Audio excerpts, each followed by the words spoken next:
안녕하세요 여러분, 예진입니다. 저희 오늘은 423TV의 두 번째 에피소드를 찍는 날이에요. 저희 채널이 피부 고민 채널이잖아요. 제 지식으로는 조금 커버할 수 없는 부분이 좀 많아서 게스트를 모셨어요. 저희 피부과 원장님이세요. 나와주셔서 너무 감사해요, 진짜. 여러분 너무 잘생기시지 않았나요? 오늘 제가 원장님을 모시게 된 이유가 보습 이야기예요.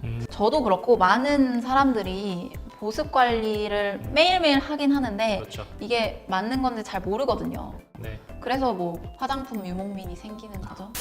제가 나름 열심히 수분 관리를 한다고 하거든요. 근데 밖은 되게 번들번들거리고 속은 되게 엄청 당겨요. 제 피부가 수분 부족형 지성이라고 해서 그거에 맞는 수분 크림만 주구장창 써왔거든요.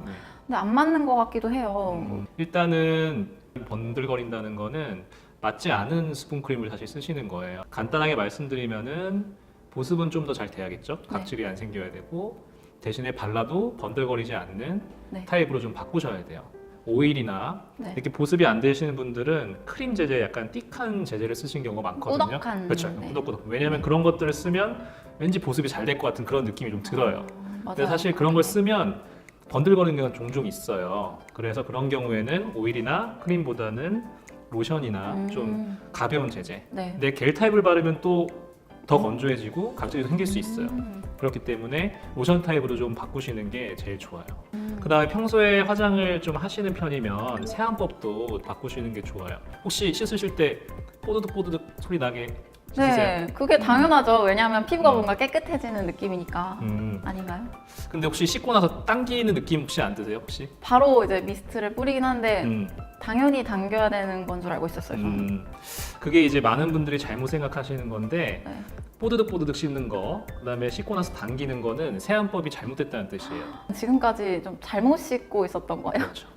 노폐물을 씻어내는 건 좋아요. 네. 근데 피부에 필수적인 보습 성분 이런 것도 같이 씻겨 나가는 거거든요. 그 수정할 수 있는 방법을 말씀드리면 세안법을 좀 단순화시키세요.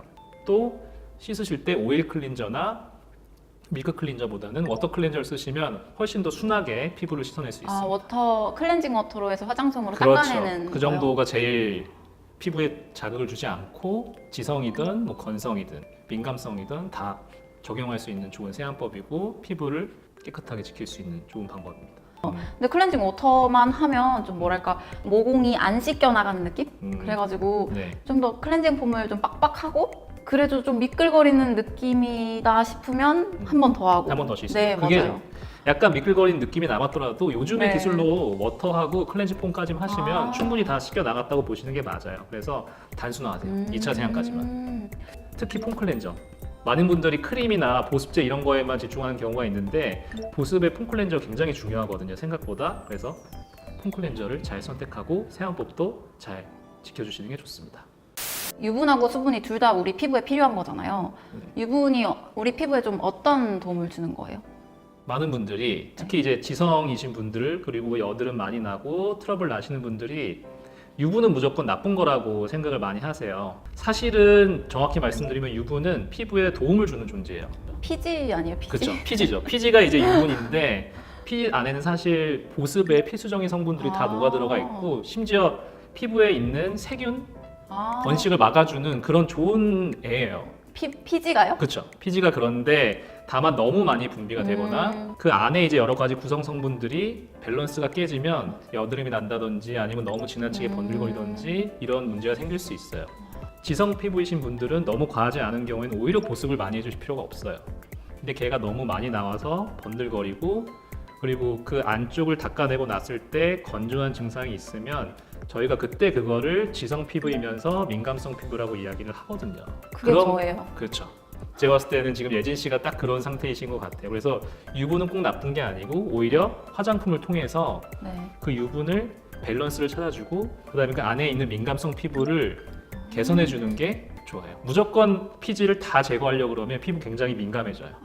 그러면 우리가 바르는 보습제들이 수분 공급을 하는 거예요? 아니면 저희 피부에서 날아가는 수분들을 막는 거예요? 보습 성분의 중요한 구성 성분 두 가지를 지금 사실 말씀해 주신 거거든요. 네. 그러니까 첫 번째는 물을 끌어당겨오는 성분이 있고요. 그걸 날아가지 못하게 막는 밀폐제가 있어요. 이 두 가지가 있는데 필러 아시죠? 네, 알죠. 예를 들면 거기에 있는 히알루론산이 네. 물을 끌어당겨오는 화장품의 성분이기도 해요. 아, 그다음에 오일, 뮤가 끌어당겨온 수분을 날아가지 못하게 하는 차단제예요. 그 두 가지가 예로 들 수가 있습니다. 우리가 바르는 보습제들 있잖아요. 뭐 미백 크림, 탄력 크림, 수분 크림, 뭐 되게 엄청 많은데 종류가 너무 많아요. 이게 그냥 단순히 성분의 차이인 거예요?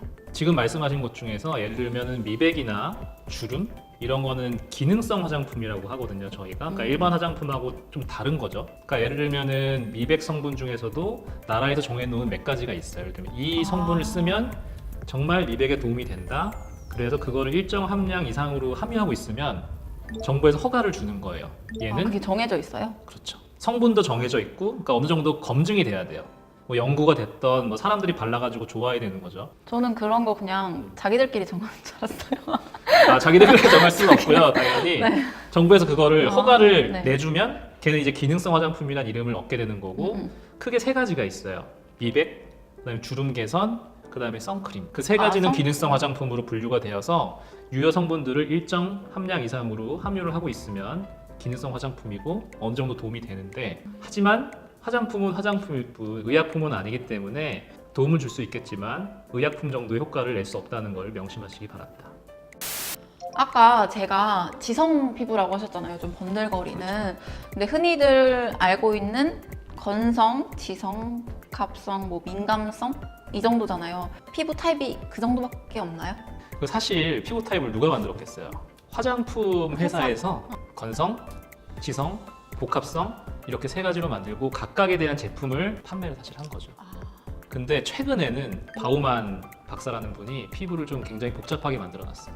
16가지 타입으로 만들어놨는데 나누는 기준은 되게 단순해요. 예를 들면 기름이 나오는 정도에 따라서 지성 혹은 건성, 피부가 뭘 잘못 쓰면 트러블이 잘 생기고 민감해진다. 이런 게 민감성, 혹은 나는 뭘 발라도 별 문제가 안 생기면 저항성. 그다음에 햇빛을 조금만 받아도 색소가 잘 생기는 분들은 색소형, 햇빛을 많이 받고 나이가 들어도 색소가 생기지 않으면 비색소형. 그다음에 주름이 또 유난히 잘 생기시는 분들이 있어요. 아, 맞아. 그래서 주름형, 그다음에 근데 또 의외로 뭐 타고난 동안이다 이렇게 얘기하는 분들이 네. 있잖아요. 그런 분들은 또 나이가 들어도 주름이 생기지 않는 비주름형, 어느 정도 타고난 건데 제가 지금 말씀드린 게 총 4가지 기준에 의해서 2가지씩이었잖아요. 그래서 아, 2 곱하기 2 곱하기 2 곱하기 2 하면 16가지가 돼서 피부는 16가지 타입이 있는 거고, 지금 현재로서는 제일 정확하게 나누는 기준이고요. 각각의 16가지 타입에 따라서 사용하는 화장품, 피부 관리, 그다음에 받아야 되는 피부과의 치료까지도 다 좀 다른 거예요. 그러면 피부과에서 진료를 보실 때도 이거를 좀 기반으로 하시는 거예요? 그렇죠. 저항성이라는 말은 되게 처음 들어봤어요. 그러니까 저항성에 대해서 예를 좀 들어서 쉽게 말씀을 드리면, 저항성이 좋은 점은 뭘 발라도 문제가 잘 안 생겨요. 뒤집어서 얘기를 하면 뭘 발라도 효과를 또 보기가 좀 어려운 거예요. 쉽게 말해서 피부가 좀 두껍고 무던한 피부라고 생각하시면 돼요. 근데 이 16가지 피부 타입은 꼭 고정됐다고 볼 수는 없고요. 본인 피부가 어느 정도 치료나 그 다음에 화장품 사용, 그 다음에 생활 습관 개선으로 민감성에서 벗어날 수 있고, 그 다음에 지성에서 바뀔 수도 있고, 또 나이가 듦에 따라서 조금씩 다 바뀌거든요. 그래서 반드시 고정됐다고 생각하실 필요는 없고요. 또 화장품 개선이나 뭐 치료, 생활 습관 개선으로 바뀔 수 있으니까 그렇게 생각하시면 될 것 같습니다. 온천수를 넣었다. 뭔가 더 좋아 보이고. 별로 근거가 없는 얘기예요. 절대 피해야 될 성분은 걸러서 나와요. 전성품을 딱 봤는데 본인이 특히 민감하다고 생각되시면 쓰지 마시고, 쉐어버터라는 게 있고요. 피부과에서 쓰진 않죠. 치료제는 아니거든요. 발라서 모든 게 다 해결될 수 있는 건 아니니까. 물광 피부로 만드는 거에 대부분의 화장품은 사실 맨 바깥층에 작용을 한 거예요. 거기는 이제 시술의 영역인 거고요.